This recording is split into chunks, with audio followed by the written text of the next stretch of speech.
Prince. He is one of the most colorful and creative figures in modern pop culture.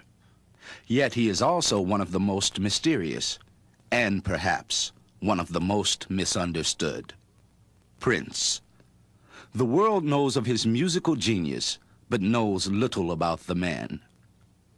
During this program, we'll look back on his early years and get a rare personal glimpse of the real Prince through the eyes of some of the people that knew him best. The cousin Prince formed his first band with. The producer who wrote lyrics for his early songs. The manager responsible for Prince's first recording contract. We'll talk to family, friends, associates, and critics of the budding superstar. We'll hear their remarkable stories as we track the evolution of Prince's genius and capture a memorable portrait of one of pop music's most influential artists, Prince.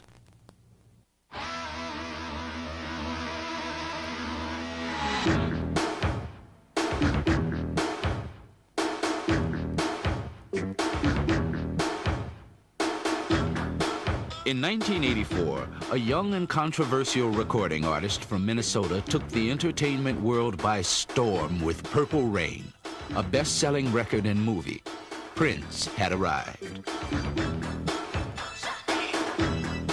One man, many instruments, and an empire built on music, sex, salvation, integration, high fashion, hard work, and genius.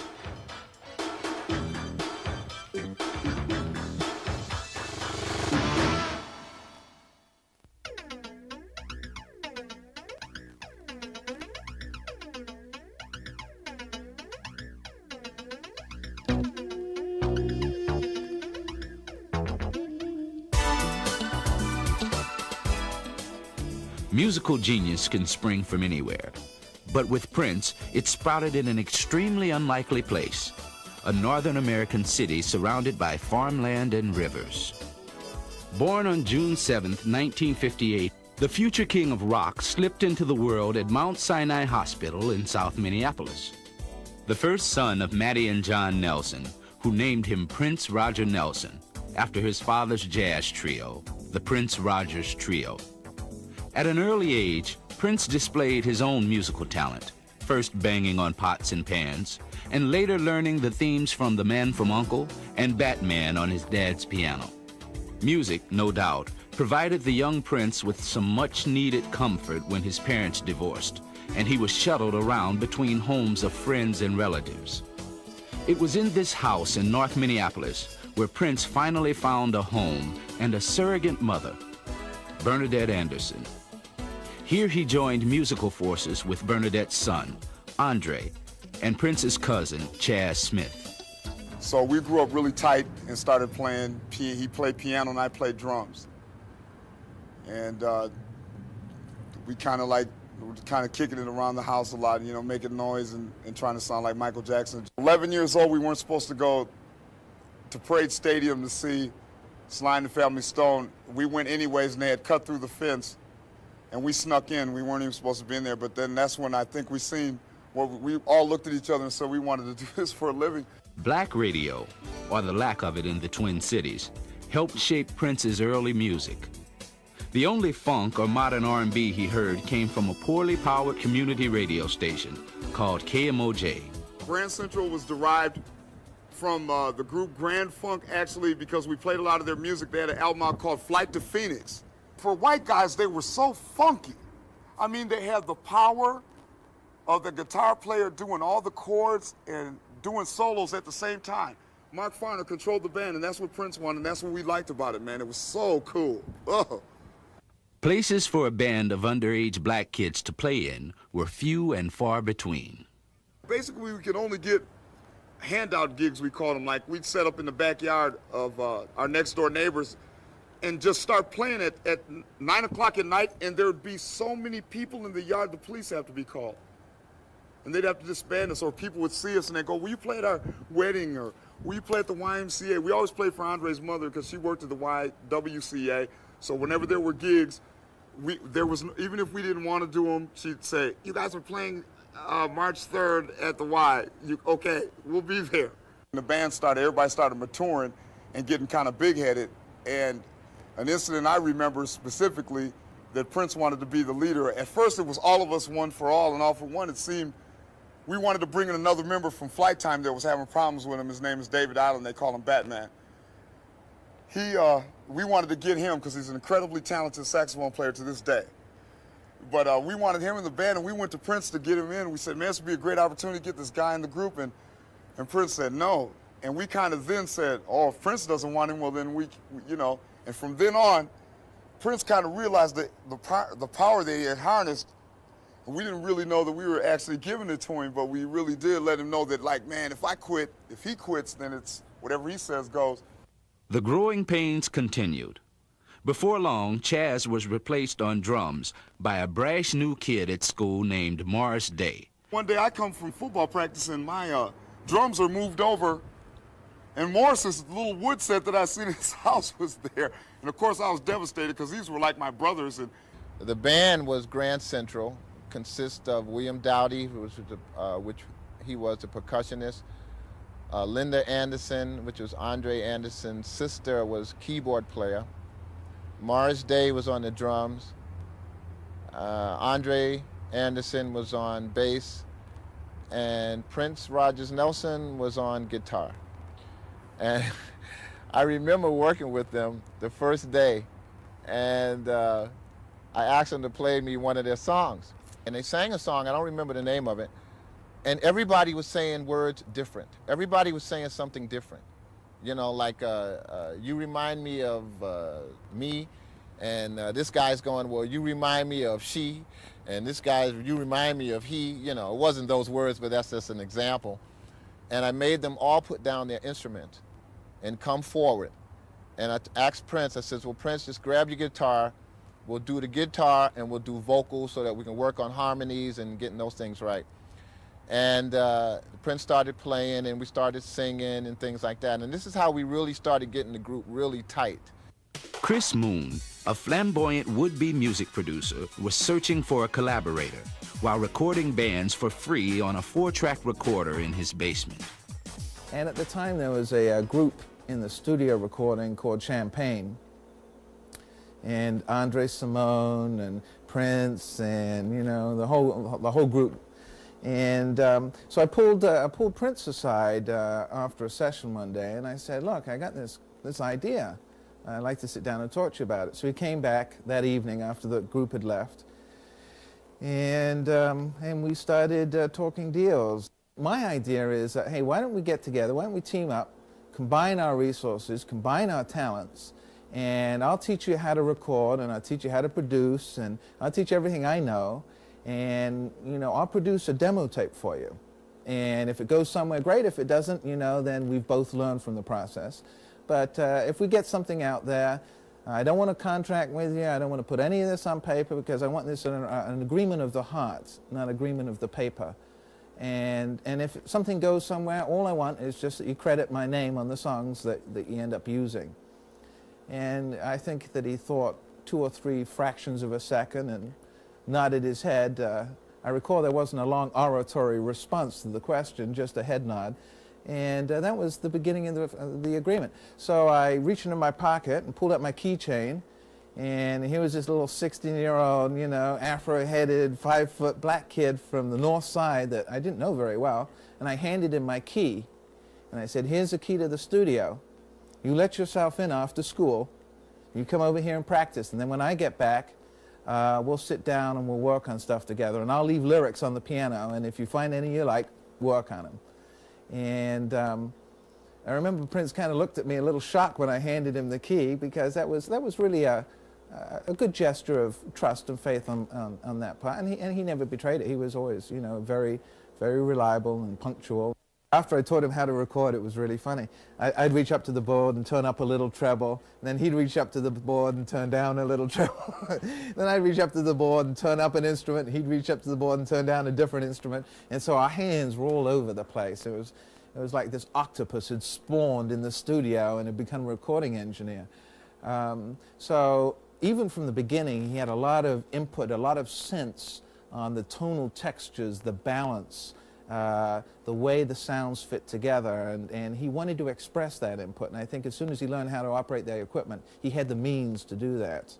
Our focus was always to push the envelope of normality and try and get into things that we wouldn't normally do. We would bring flute players in for funk songs, and we'd use obscure instruments. We'd tune the drums all weird and slow the tape down, and anything that was not natural, not a normal process within the recording system back then, we would be playing with. Prince's hunger for a recording contract increased as his immense talent became more apparent. Prince came back from New York after I'd lined him up with his first record company meeting, and both of us were a little astounded that the record company hadn't heard a hit. We thought, well, we can hear it, how come they can't hear it? And so then the question became, what are we going to do to market you, Prince, now that you know, our one main shot hasn't quite materialized the way we had hoped? And so I decided that what I needed to do was to try and find some talent, some managerial type talents here in town that I could use that would help me to promote this artist. And there was one gentleman named Owen Husney who was with a company that promoted folk artists. And I'd always liked Owen, we'd always got along pretty well, and he'd always struck me as a very professional, kind of responsible individual. He was a businessman, he was doing this on an ongoing basis, he had experience, he had a suit. And I thought that was important, that we could put somebody in a suit in front of the record company and have that kind of a presentation. So I went over to Owen and took my tape under my arm and sat down with him, and I said, look, I got something I want to share with you here. Finally, after 5 days of him sitting on my couch in my reception area, I said, come on in, and he plays this tape. And I said, it's great, it's unbelievable, who's the group? And he said, sit down. And I said, what do you mean? He said, sit down. So I said, well, who's the group? You got to tell me who the group is. We have to get to them. He said, it's not. He said, it's one guy writing everything, singing everything, playing all the instruments. And I just looked at him, you know, in my business-like manner, and I said, does he live here? Does he live in Minneapolis? Well, when Chris Moon brought him over to my house for that first meeting, what I saw was a young kid who had a certain look in his eye. Now, I've seen, if you ever see the early Little Richard photographs, they're sort of this, the rest of the group, he was in this group, and I can't remember right now what the name of the group was, I think before he became Little Richard. And there are all these guys sitting there in this group, and they're sort of like looking off here, and they're looking up here, and they're smiling for that nice little photograph. And then there's that Little Richard picture, and those eyes are dead on, and there's fire in those eyes, and there is that, you know, that I am going to make it look, and I know what I've got, and I'm getting there kind of look. Well, I saw that. The minute Prince walked in my door, I saw that look in his eyes, and I knew that this was the real deal. I found him to be extremely intelligent, and that, again, that's, I think, when I saw how well focused he was and how intelligent he was, and the fact that he was like 16 or 17 then or whatever, but he had the mind of like a 35-year-old, and that's how focused he was. That's when I made a decision that I was going to leave whatever. I owned 3 companies at that time, and I made a decision to walk away from those 3 companies and devote my life to them. Husney started to work immediately on the marketing of Prince.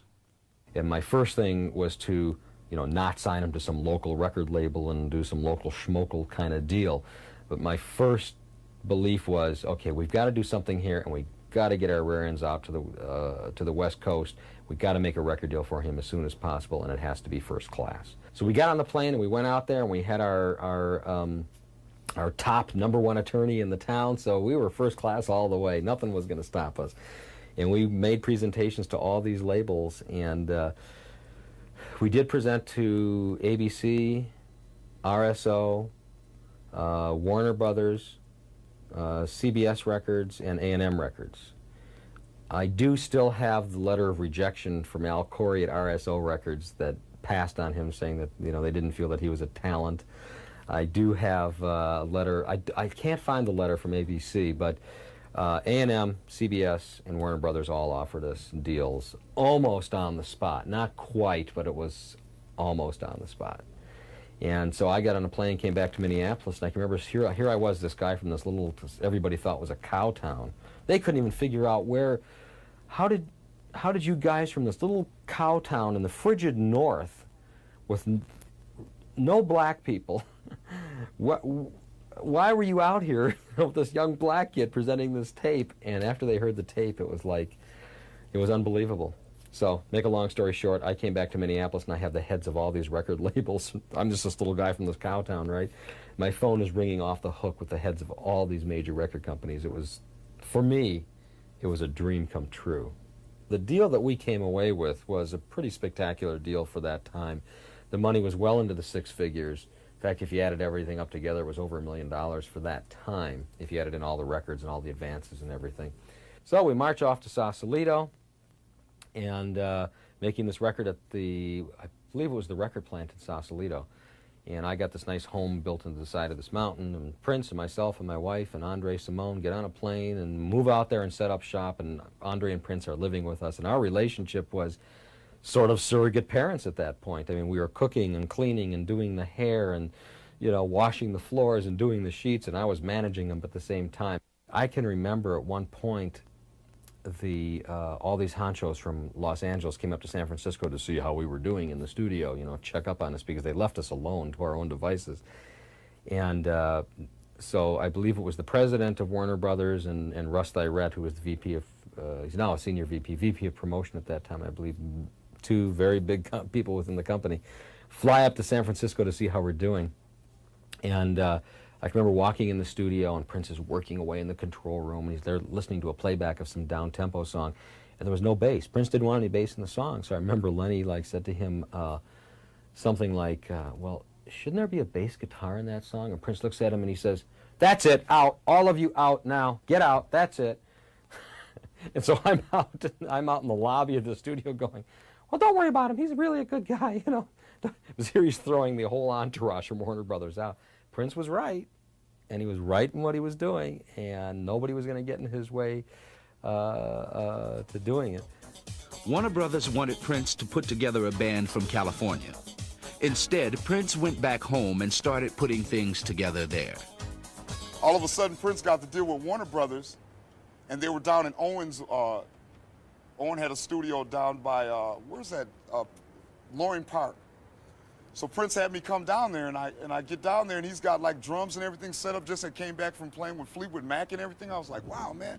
All our dreams. He had met Santana, and he said he was doing an album and everything, and I was like, yeah. And I seen everything, all for proof. I seen what was going on, promotion and all this stuff, and I said, wow, man, this is pretty incredible. He said, you want to be in the group? And I said, again, yeah, I'll do it. So we got Andre back, and the whole band was kind of practicing on the side. Started working close together with Owen, doing little things at first. They needed a rehearsal space, so I gave up my home for them to rehearse and form the band at my house. Andre was immediately in the band, you know what I mean, because they lived together. So that worked out fine for them. Bobby Z was his drummer. Not that he was a great drummer, it was because he was a white drummer. And Prince wanted a mixed group because there were a lot of better drummers around at the time than Bobby Z. Not saying that he wasn't a good drummer, but there were a lot other better ones that Prince could have taken, but they were black, And one of them was Chaz, his own cousin, which is a great drummer, but he didn't want a black drummer. Bobby and I had gotten a confrontation about it, and Bobby said if I made it, I would be making it selling records behind the record shop, in the store, and he'd be the one. I mean, it got that kind of little touchy, and Prince allowed him to say that to me, and I thought it was kind of really weird, being that I'd known him all my life, and we've been buddies, and that kind of thing came down. They rehearsed long hours. I'm serious. I mean, Prince had these guys working. He had them complaining because he was working them so hard. They'd start off around 10 or 11 o'clock in the morning, and around 10 or 11 o'clock at night, they were just finishing up. you know, everybody. There was Matt Fink, Bobby Z, Andre Simone, Dez Dickerson, Gail Chapman, and of course Prince. Prince's would-be coming out showcase gig was at the Capri Theater, I think in the early January of 78 or 79, and it was mostly a showcase for the record company to see what he could do, so they flew in all of these California-baked studio execs from Warner Brothers, put him up in this dilapidated, poorly heated theater on the north side called the Capri. That night we were there at the door taking the tickets and doing all that kind of stuff. I came in late because I had to get Prince's boots shined. Didn't Mo Austin come? We had the Warner No, Brothers. Mo Austin was here, man. I know Barry Gross was here, and I know Mo Austin Russ came Direct. because them guys came at the Russ there, and them guys came at the Right. same time. Came in a limo. That's right. They had the Warner Brothers jackets on. Did any of you guys get a chance to talk to Prince before he went on?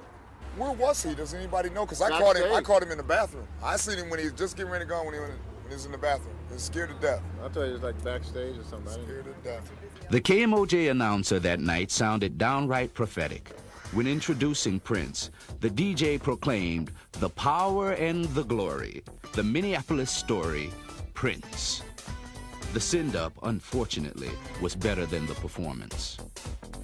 Prince came out and performed. You know, there were a few little girls screaming and stuff, but for the most part, it was a very unremarkable, unmemorable show. The thing that struck me most about it was that how wild Prince and Andre and Dez Dickerson all looked, and yet how uneven Prince's showmanship was. It was far below what it would be even a year later when the second album came out. But I can remember for the encore, he just kind of walked on stage and said in this very deep voice, which I think took everybody by surprise, you know, if you don't make some more noise, we're just not going to play. And it was like, well, who cares?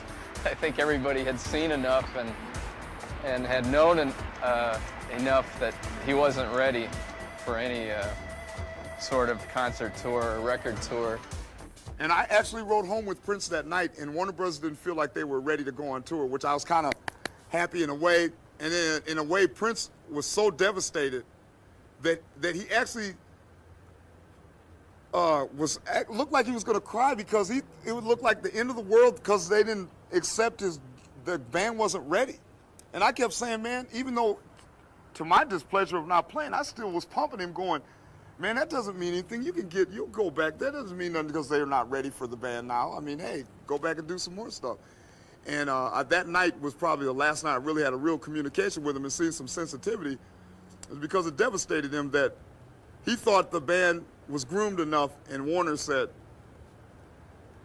Prince, I think, wanted it to happen faster, and because we had all deluded ourselves with this whole deal that we were going to be multimillionaires, when it didn't happen the way that we wanted it and needed it to happen at that time, I think we all became very disappointed, and we started to wear on each other. I don't think it was Prince that was changing that much as the people that were around him that were changing. His popularity was growing very quickly, and some of his friends, they wouldn't talk to him the same way as they talked to him before. It wasn't like, hey Prince, how you doing, man? How's it going? It would be like, Prince, wow, yeah, man, how's it going, man? It was a different, I can't even do it right, but they looked at him in awe. They looked at him as a star rather than looking at him as a human being who had a job in the music industry. I can remember after the first album came out and it did just so, here we are sitting around sort of licking our wounds and saying, well, and I'm coming up with that manager talk, you know, well, that was a good first start, you know, blah, blah, blah, blah, blah, this and that. Our relationship at that point started to deteriorate just a little bit because the lines between sort of being his surrogate parents and being a manager and being able to draw the boundaries between all that and bring him information that he needed to know and the reality blows of the business, and at the same time sort of be his father figure, really were wearing thin on all of us. And at that time, he was getting a little upset about all this. And then, bang, we're sitting there, and this record, Funky Town, comes out by this young white kid from Minneapolis. And all of a sudden, we're looking at the charts. We said, wait a minute. This other record from this young white kid just went #1 on the black charts, on the urban charts. Then it went #1 on the pop charts. Then it went #1 on the dance charts. Then it goes #1 every free country on earth. They called me and said, by the way, it sold 23,000 albums in New York the first day it came out. I said, is that good? I didn't know. They said, that is good. You got a monster. I don't know if Prince will ever cop to this, but I think that record served to propel him. I know it caught him. It had to. I think that served to propel him on to really do what he had to do. But things were changing in Prince's court. When Owen Husney and Prince broke up, you know, it was kind of an emotional letdown for me because Owen did a lot, you know, for Prince, you know. Maybe Prince outgrew him or something like that, you know, because Owen was running the ad company and being a manager at the same time. And maybe Prince was kind of like telling Owen to do little minor things like space heaters and, you know, little things like that, just to pick at him just a little bit, to get him to do something.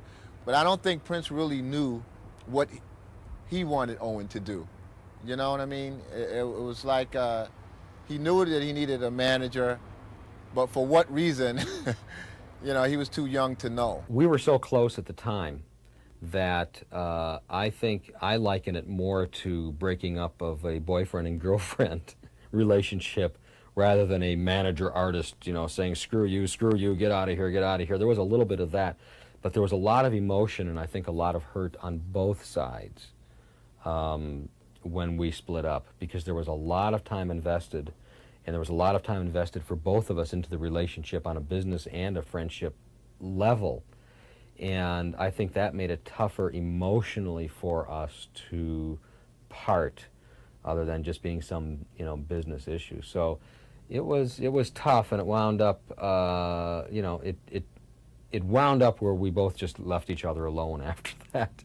It wasn't this thing of constant berating each other, doing anything. And I would never say anything negative about him because I do believe in what he does, and I'm a firm believer in his genius. The second record, which I think was called Prince, was a little hint, I think, of what he could do commercially. I think it was probably his most self-consciously commercial record.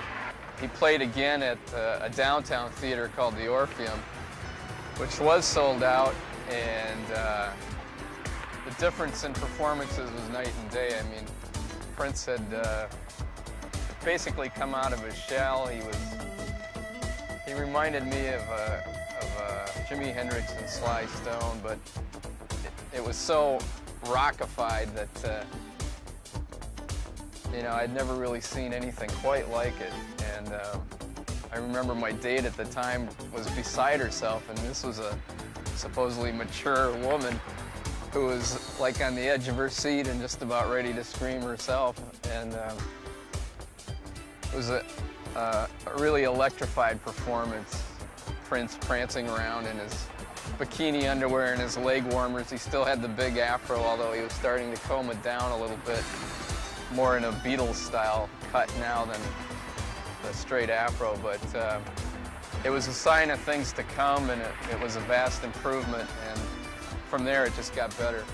But then came Dirty Mind, and you put on this album, Dirty Mind, and you're just blown away. It's the funkiest, rawest grooving record that has ever come out of this town, that will ever come out of this town. Dirty Mind, which, I mean, just broke down all the doors, the sexually explicit lyrics, the look, the sound of the thing, and then the multiracial, multi-gender appeal. I mean, it was a record that just crossed all the taboos and rewrote the map for where people should go musically. Controversy followed Dirty Mind, touching again on the taboo themes of sexuality, with allusions to politics and religious imagery too. 1999 put him on the charts. It was a phenomenal record, a double album. It really showed what a command he had of the studio, and it also expanded him musically into some jazzier things and some very experimental pop directions. Also yielded the biggest single to that point, Little Red Corvette. Charged with destiny now, Prince and his band began a series of surprise gigs at First Avenue.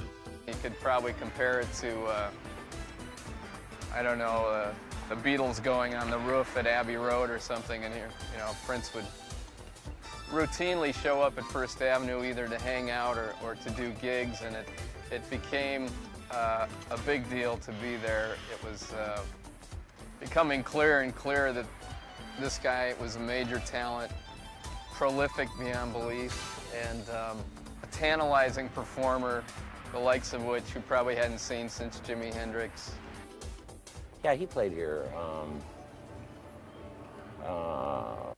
I forget the acts. That was the time U2 played here a couple times. REM first played here in the early 80s. That's REM, U2, Billy Idol, English Beats. There was a lot of shows going on at the time. But apparently something clicked because he picked up on the club in terms of wanting to play here every now and then for these unannounced shows.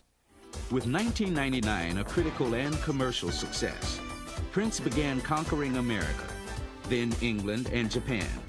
Rolling Stone named him Artist of the Year in 1982. The stage was set for Purple Rain. There had been talk for a year that Prince was writing a movie when he was on tour for the 1999 album. I know that the Warner Brothers Film Division thought, this is something we have to do, let's do it, let's get it out. All of a sudden they had an $80 million US hit. Well, it went on to make almost as much money worldwide. The record took off. He was all over the radio that summer in 1984. With the release of Purple Rain, Prince was vaulted into superstardom. His royal badness became a household name. He was no longer the quiet kid on the street, hungry for a record deal. It's pretty bizarre. You really couldn't talk to him after that. Because then he went through different management changes. I remember seeing him with his new managers after Owen, and they actually put their hands on me so that I couldn't talk to him. Me and Andre had seen him in Dayton's and stuff, and we thought he looked a little cute. He had some little pink pants on, some little boots, and a little pink scarf. And this is when he was starting to look like he was getting really far out. We were far out, but he was like, seemed like he was distant emotionally. And it was those characters he was around, because I know he didn't want to trust them. We didn't like him from the beginning, but then I knew he was getting like even further out as far as like dealing with the people that he knew. And so then I didn't see Pepe around anymore. I didn't see, Matt and them guys really never said anything, but Dez wasn't in the group anymore. Gail had left, the original keyboardist, and I had brought her to the band. And she didn't like what's going on, because basically everybody he had in his band were really honest, hard-working people. They weren't people that liked Prince because he was Prince. They loved him because they seen the genius and the talent, and they was willing to sacrifice everything. That's everybody, and I ain't lying. Everybody sacrificed everything so that they could see that work, because they knew it would benefit all. And that's the bottom line. They didn't want anything at all extra special. Everybody, including Owen, believed in that man's genius. I kind of like didn't want to work for Prince at this time because he was getting a little star-itis is what I called it. You know, and I've seen it happen in a lot of groups and a lot of people throughout my life, you know. And I didn't want to be catering to him. I do anything for him, you know, because I wanted to do it, but not because he wanted me to do it. You know what's funny, as I look back, I think about, there was a whole group there, and I think about why I selected Prince. And I'd love to tell you, I knew he was a star. You know, I sensed that he had a lot of ability, but funnily enough, one of the reasons I selected Prince was he seemed like he didn't have too big an ego and he'd be easy to work with. He was easy to work with. Used to get some of his fan mail. This is something that he didn't understand, you know. Girls would write him letters, and they put in there how much they loved him how much they loved his music. They send gifts, little necklaces, rings and everything, you know, gold-plated things, you know, not the real expensive stuff, you know. And pictures they'd send, and little letters like, I want you to marry me, and things like that, and I'd show him the Prince and stuff like that, and he would go like, gee, this is like, how could these people don't even know me? You know, how could they love me? You know, I'm saying, hey man, they like your music. They like what you're doing. They like what you're saying. So we started looking at what name we should use for Prince. And I remember one evening we had a long discussion because Prince wanted to be Prince Nelson. He says, you know, that's my name. That's who I'm going to be. And for days I said, look, you know, there is only one. If you go out and we get you out there and we make you famous, there is only one Prince. There's never been another Prince. We don't need the Nelson. Ooh, I don't know. That's my name. But eventually he came around, and we ended up with an artist named Prince. We wrote a song together called Just Another Sucker. And I remember it very well. We was at my house on 3809 Upton. And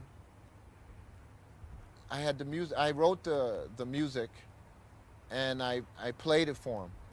And he said, wow, man, he really liked it. And then he put some guitar stuff on it, which really enhanced it, and I liked what he did.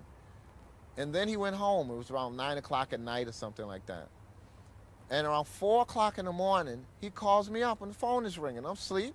And I go, hello, what's up, you know? And it's Prince, Peppy, wide awake. I finished that song, man. I didn't want to let him down and go, man, do you know what time it is? It's like 4 o'clock in the morning. I didn't want to do anything like that, so I just said, wow, that's really great. You know, I mean, I could care less. I mean, I really cared, but I could have waited till the morning. Another thing he'd do is go through red lights, you know, drive through red lights with his very first car. He would drive through a red light with us in the car, sort of like a dare type thing, and I'd have to pray for him to stop. Prince, please let me out of the car, please. Can you, please, man, just let me out right on the corner. I don't care, man, I don't. And he would just look at me like he had some kind of magic. I swear to God, like he knew that no cars were going to hit him when we went through this red light. And I didn't like that, though. That was too much for me. I was like, hey, okay, I can go along with the mythology, hey, but this is like, you know, so that's the kind of guy he was. Because he sang in a falsetto voice, I don't think that he had fully gained the confidence of the acceptance of that kind of a voice.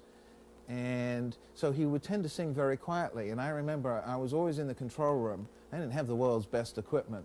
And I was shoving all the faders all the way up and trying to get us, you know, turning everything up I could and having him move closer to the mic and trying to get a little more volume so that I could see some needle fluctuations on the VU meters.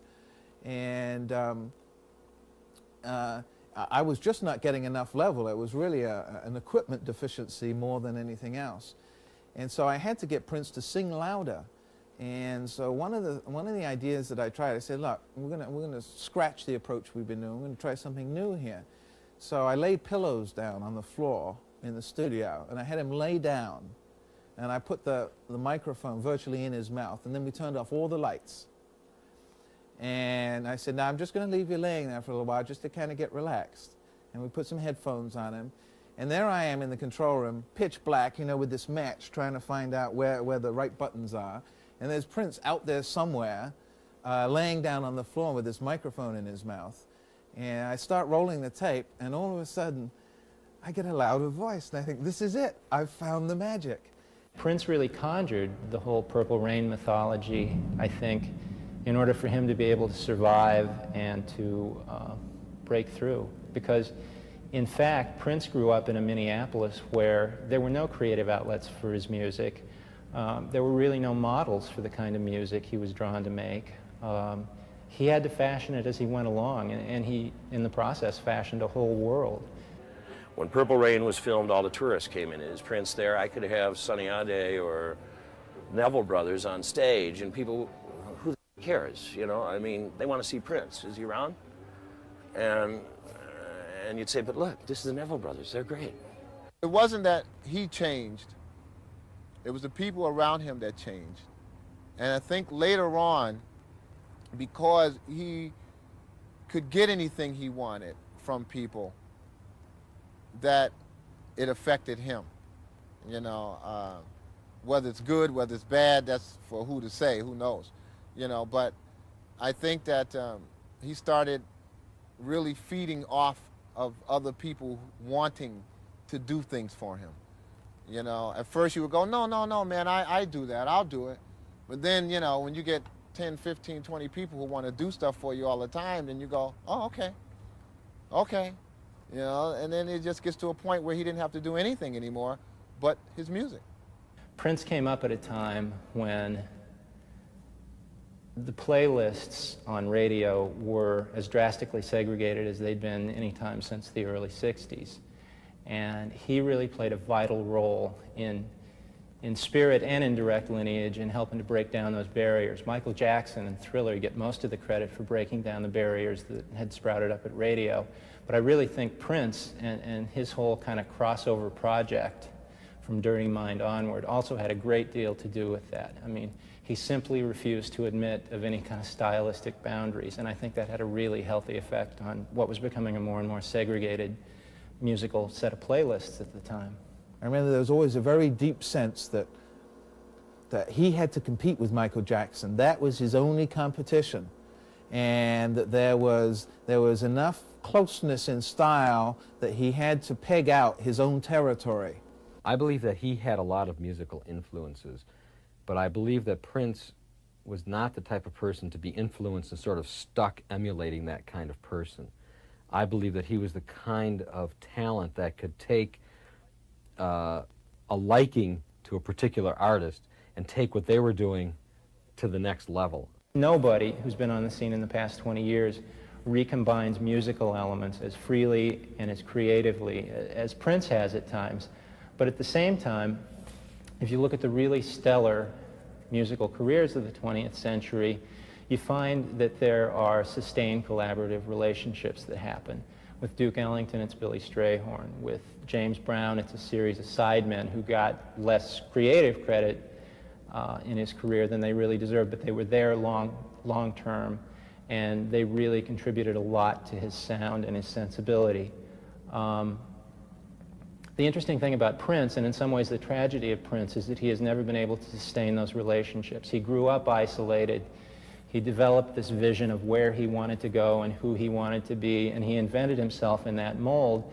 And that attitude toward life and toward his career served him really well for a really long time.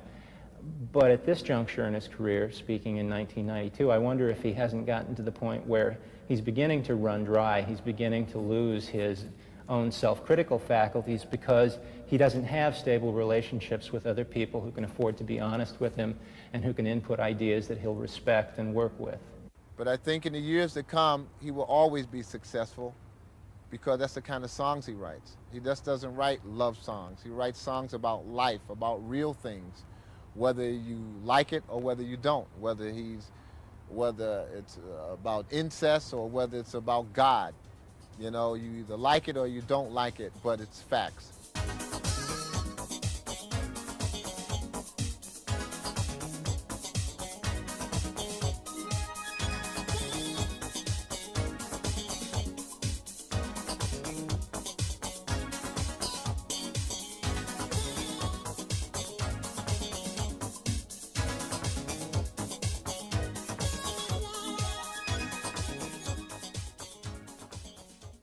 In my opinion, he should be looked at as the most significant artist of the 80s because he pumped in a phenomenal energy into this black music thing.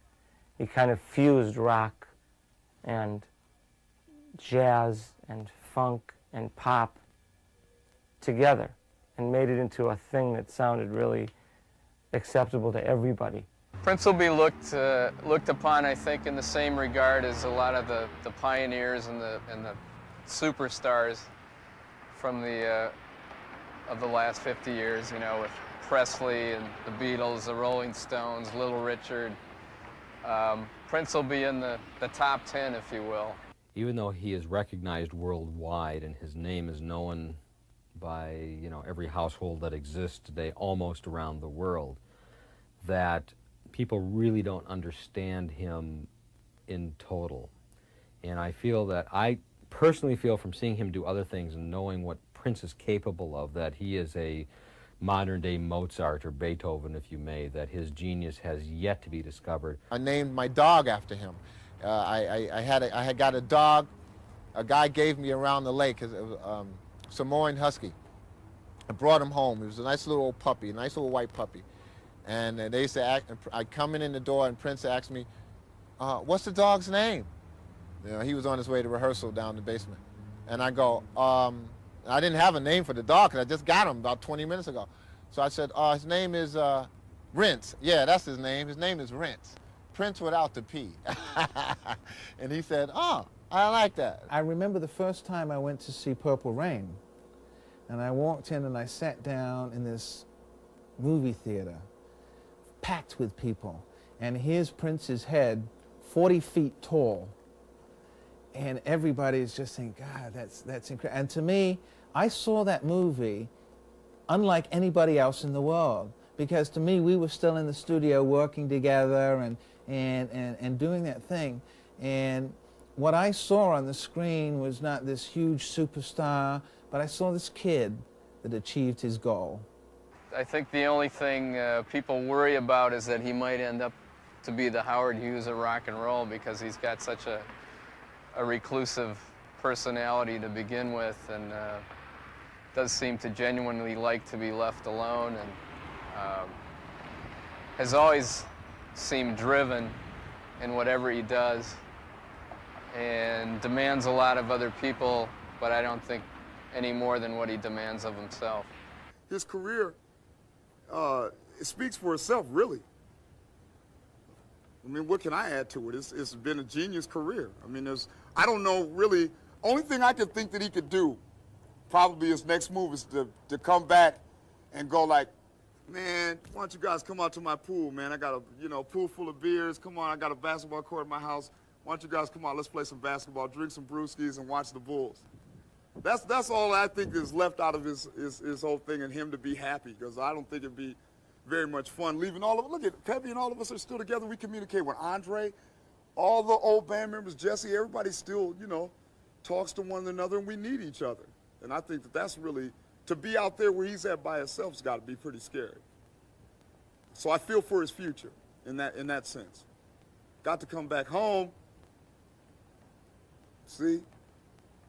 Because I talked to his mom and everybody, and it's deeper than just the music thing. You just got to come on home, man, And then I can see him going on and, even doing things that David Bowie and people couldn't even dream of doing, or Hendrix.